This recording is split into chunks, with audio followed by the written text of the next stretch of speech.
Один из соратников из Зата ОМОНа, Мухаммадхон Эгамов, был задержан в Москве и в ближайшее время может быть экстрадирован в Таджикистан. Об этом сообщает радио Азади. По словам родственников Эгамова, он уже больше недели не выходит с ними на связь. Они беспокоятся, что в случае его экстрадиции таджикские власти могут попытаться привлечь его к уголовной ответственности по сфабрикованным обвинениям. Между тем, один из знакомых Эгамова на условиях анонимности сообщил 14 ноября Азади, что Эгамов содержится в следственном изоляторе номер 4 Медведковского района Москвы и что он числится в списке лиц, подлежащих экстрадиции.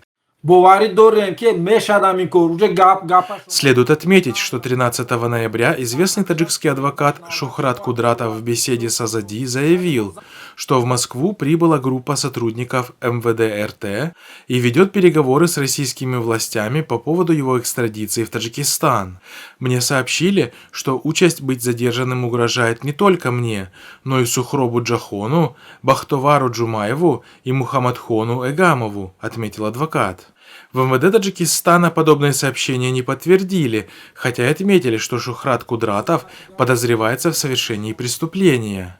Адвокат подозревается в сотрудничестве с запрещенным в стране национальным альянсом, объединившим оппозиционные группы в Европе, сказал один из силовиков в беседе с журналистом.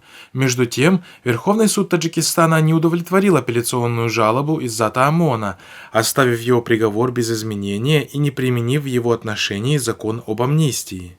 В разговоре с корреспондентом Хабархо таджикский блогер Абдулла Аббосов прокомментировал ситуацию следующим образом. С самого начала было ясно, что задержание и экстрадиция из Зата ОМОНа носят политический характер.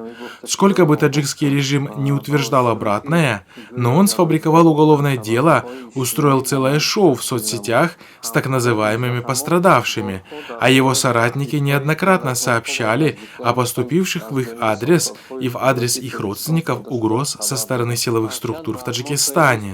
Хотя Рахмону и удается пока контролировать протестные настроения внутри страны различными способами, но основная масса политизированного населения, которая может выступать как протестное движение, это находящиеся в России трудовые мигранты, с которыми имеют непосредственный контакт вышеперечисленные лица.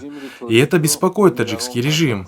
Еще в начале задержания из Зата ОМОНа было очевидно, что его не освободят, какие бы успокоительные обещания не давали представители МВД.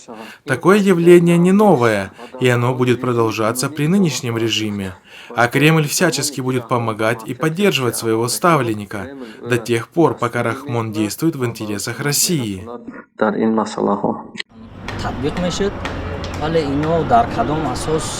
تطبیق نکردن آقا نسبت پدری من